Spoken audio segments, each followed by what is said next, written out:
Hi, this is Andy from Greenfly Gamer. I'm going to ask you the question, what would you do as a retro game collector do with unlimited money? Say you won the lottery. See, what would you do? What would you do? What would you do?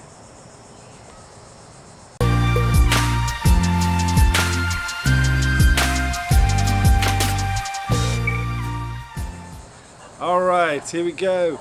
This is Greenfly Game. If you like this video, please subscribe or put a thumbs up. If you like the video, comment down below on anything you fancy. But what I'm asking today is very simple. Your numbers came up. Say you won the Powerball, you've got $250 million in the bank, and you've gone off and you bought your big fancy cars, your big boats, your mansions, you took your missus out for a nice meal, gave her some jewellery. But after that's all settled down, you quit your job, what would you do? I mean, as a game collector, what would you go out and do? Would you go out and just buy the biggest and most expensive game out there? There are some ridiculous expensive games out there. To 40,000 I think it was for Stadium for the Nintendo. I mean, would you go out and do that?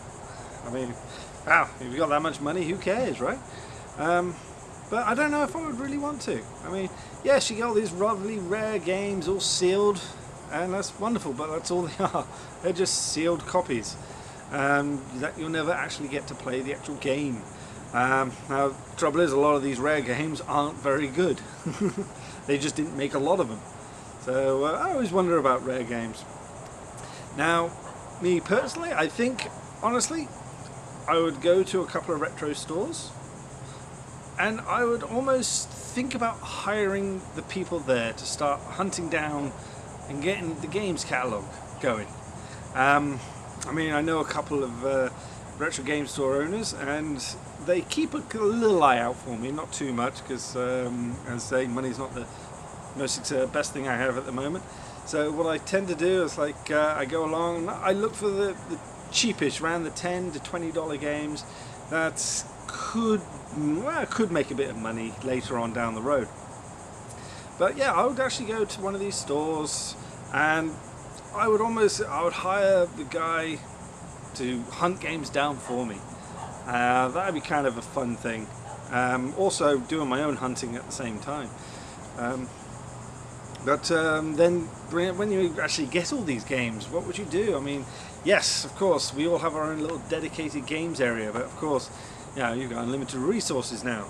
You can, well, damn it, I'll build myself a big old warehouse and have fun with it. I'll definitely have a dedicated room, a good sized room, and I'll probably do it correctly. I'll have proper shelving made up, I'll have all the TVs, everything all hooked up correctly. I'll almost have a TV for every single console, just so you get the perfect picture. It has to be on a CRT TV. So be it. You've got the best one you can get. So that's one thing I definitely would do. Yeah, I don't know. This is a bit of a weird question. What would you guys do? I mean, you've got all this money, and you go out and you can just buy, but would you really need to go buy? Because I kind of feel a lot of these game collectors and out there, especially on the YouTube ones, they come out and they do their monthly pickups, and they come up with 50 odd games. Hey, look at all these games I've got. And there's not enough time in the day to even put a remote about a bit of time into these games to actually play. I mean, yes, I picked up all this, it takes 100 hours to complete. I'm like, where do you get the time? I mean, to be honest, I couldn't play games every single day. I would have to have a break. I would have to have other distractions in my life. As I do now. I do a bit of YouTube. I do teaching diving. So if I've got all these mega millions, I've got the whole world as my oyster in a sense. I don't think I could play it 100%, but I'll definitely put a good effort in. I don't think I'll be going for the Guinness Book of World Records of ownership, but I'll definitely have a very, very handsome collection. going. So what do you think you'd do? Please, if you like this video, and please comment, like, subscribe, anything you like. But yeah, get back to me and see what is out there.